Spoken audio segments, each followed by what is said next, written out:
Don't be so quick to walk away. Dance with me, I wanna rock your body. Please stay. Dance with me, you don't have to admit you wanna play.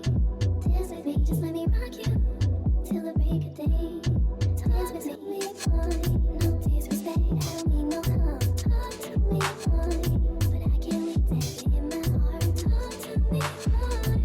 Hurry up, it's taking too long. Talk to me. When they say she get it from her mama, I'ma say you fuck her right. Body rude is unpolite. Tell me in the humble type. Tell me is you down? Cause I'm trying to go up tonight.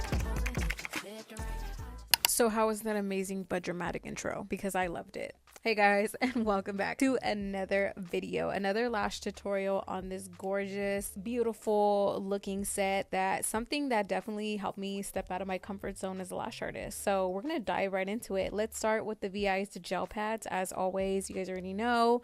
You know already. I don't need to tell you guys. Hypoallergenic, smooth, moisturizing, tacky, all of the above, non-hypoallergenic. So again, we're not going to get those teary eyes. Taking my Amazon white tape, best tape in the world, hands down. I'll link it down below, and I actually linked it this time for you guys, so be proud of me. But I love this. It's comparable to NextCare sensitive skin tape, but it's white, and I love that because it allows me to see the lashes a lot better, especially when I'm lashing and isolating. It's just a lot easier, makes it brighter, makes it better, and actually makes the lashes stand out a lot more. So let's talk about the mapping here. I'm not gonna lie to you guys, I always do this every single time I map. I put down the mapping, I put down the curl I want, and then as soon as I go in and I start checking the lashes, I'm like, I'm not feeling that. It's not vibing with me. So I'm gonna switch it up. So right here, you're gonna see that I am going relatively very, very short in the inner corner and gradually making it longer in the outer corner. I want a pretty much a decently dramatic cat eye, especially because we are going to be using the star of the show, L Curl. It's just something that it's like so intimidating for me as a lash artist. I don't know why, but I've been wanting to try this so bad, and I'm so happy that I did, because playing with curls, you guys, is probably going to be your best friend. Even being a newbie in the industry, the best way to stand out is to try different curls, try different lengths, play around with eye shapes, so that way you can create different types of unique sets so that people actually want to book with you. I feel like having basic sets, they're nice, they're great, you should always have them, you should always run to them, but creating different type of looks is really going to help you stand out in this industry, especially with it being saturated. And let's be real, it is. So having different curls and understanding your client's eye shapes and what goes for them, but be wary, okay? L curl is for a specific girl.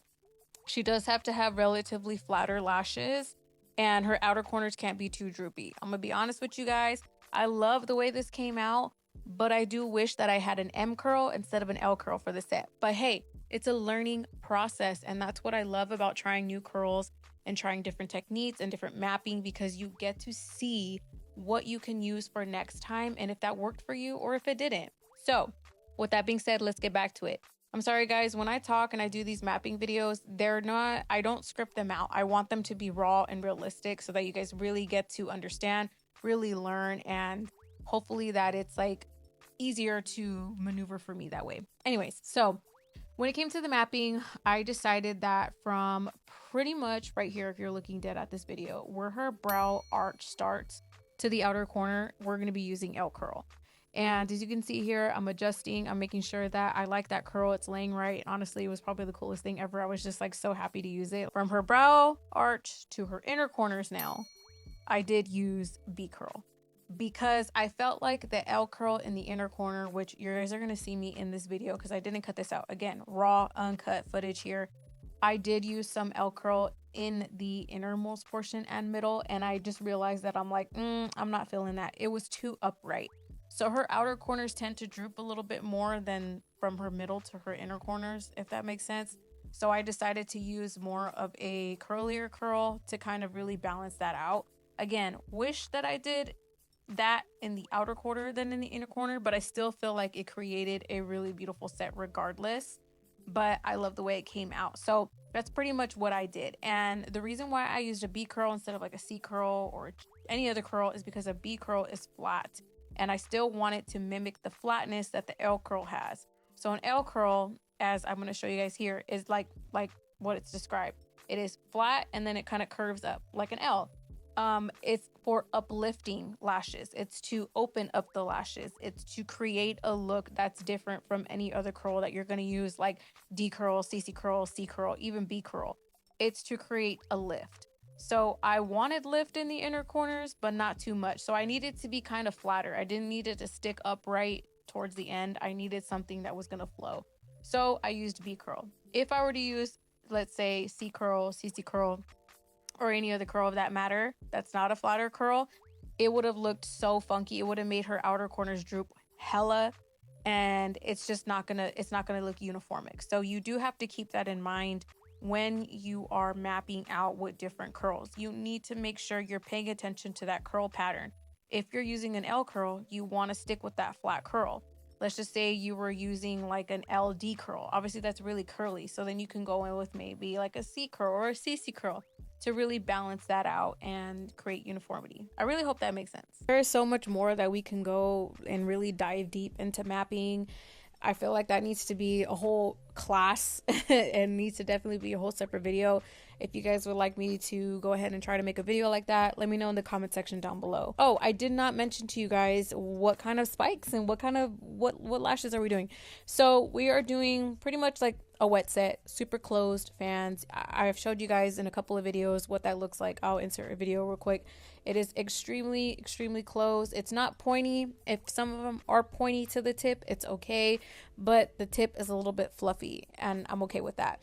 That's the kind of look that I'm trying to go for. It's very light, it's very airy, but I'm getting coverage. So I'm lashing as many lashes as I can. Obviously avoiding the baby lashes, ones that are so small, so thin that you shouldn't even be lashing, but I'm getting coverage. So about 95 to 97% of the lashes I'm filling in with this set.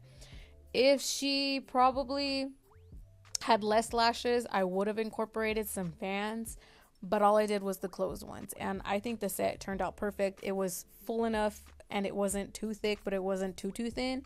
Loved it down. I think it's probably the best thing you'll ever do if you invest your time into learning curls. I get asked a lot, like, how do I get such good retention? How is your retention so fire? Like, I know the glue, I got the glues that you're saying, I got the products, but my retention still isn't bomb. You need to make sure you're paying attention to your client's natural lash curl. If your client's natural lash curl is a C curl, I guarantee you if you put a B curl or a C curl on them, they'll last a lot longer. If your client's natural lashes look like a D curl and you put a C curl, they're not going to last that long because that bond at the base is not going to be great. Basically what I'm trying to say is, like, yes, experiment with different curls, use different curls, but also understand your client's natural lashes. Can they even support that curl? Are her lashes too flat for this curl? Are her lashes too curly for this curl? You really got to take those other things into consideration. And that goes back to a whole nother video. But as always, you guys, direction and flow. You guys hear me say that so many times. Make sure that you are slightly over directing those outer corners. Thing that I want to point out, I am over directing my outer corners. Not too much, but just a little bit.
So real quick, off topic. So a lot of people tell me like, Julia, how are you lashing so close to another lash? Aren't you scared of stickies? Aren't you scared, X, Y, and Z? And I'm gonna be honest with you. Yeah, a little bit. But I know my glue. I know Veyes Caramel Adhesive, hands down the best adhesive, which by the way, don't forget to use code Julia10 at checkout. I keep forgetting to tell you guys to use my discount code. But anyways, I know the glue. I know that I can work relatively fast. Now for the humidity and temperature for this glue, it loves a good 40 to like 47% humidity. 50% is okay, but I would definitely go back down to those ranges if you can. It really, really does help with retention. But I am not as fast as everybody thinks I am. Like I can jump over depending on like the temperature and humidity in my room, but I do take my time. I feel like a lot of people want to rush through their sets, especially beginners, and that's probably the worst advice, the worst thing that you can do. Take your time, especially with a set like this. I'm trying a new curl. I'm trying a new different type of look. I want to make sure that my direction is perfect. I want to make sure that the angle of that lash direction is exactly where I need it to be. It's not going another way than I want it to be. I'm adjusting. I'm taking my time. I'm checking my work constantly to make sure that those lashes are sitting properly. Because one thing about these type of sets, if one lash is not sitting right, you're going to notice it. And when it grows out, it's going to be even more noticeable. So take your time with your sets, guys. Like, it doesn't always have to be a rush. Like, yes, of course, again, I know my glue and I may, be a little fast in certain areas and skip over, but it's because I understand. I see what I'm doing when I place that lash down. But take your time. Really do. Like, patience is the key. I mean, you're a lash artist. You're putting these tiny little fibers on somebody else's hair. Patience is key. And I know patience is a virtue, but literally like tiny little surgeons on people's eyes. It's crazy. But yeah, so to finish off this lash look, go ahead again, check your work, make sure everything looks good. And we're going to take some Veyes Super Bonder and we're going to place it at the base of the lash, only where the adhesive and the extension and the natural lash meet. You don't need to put this all over. I see some people doing that. Don't do that. You're going to close up your fans because as you can see at the tip of these lashes, they're a little fluffy. I did go ahead and put my bonder on a lip wand because my Nano Mister died. I don't know what happened. She just took a crap on me and she doesn't work anymore. I ordered a new one, but very, very lightly. A lot of people like to drench their micro swab, their lip wand in a bunch of bonder and place it on your client's eyes. One, that's going to cause your client to have a little bit of like a chemical reaction in a way, not in a way where you think it's like an infection or anything or like a flare up. It's like too much. Like the chemical in it is very potent. I go very, very lightly. You don't want to shock cure your lashes and make sure your lashes are dry before you're putting your bonder on. Don't put bonder on right away, and less is more. You just want to minimize fumes, guys. Bonder doesn't make your heavy retention last longer. It just minimizes fumes and cures the glue. That's all it's doing. Please don't think that it helps with your retention. But as you guys can see, here we go. It's textured. It's full. You can see that she's got like that dark base still, but it's still not heavy. You know what I mean? Oh, I just love it. I hope that you guys get to try something else like this. Tag me in the comment section down below. Tag me on Instagram. Tag me on all your social medias. Don't forget to comment, like, and subscribe on your guys' way out. And don't forget to use my discount code on your Veyes purchases. I love you guys so much, and I'll see you guys in my next tutorial.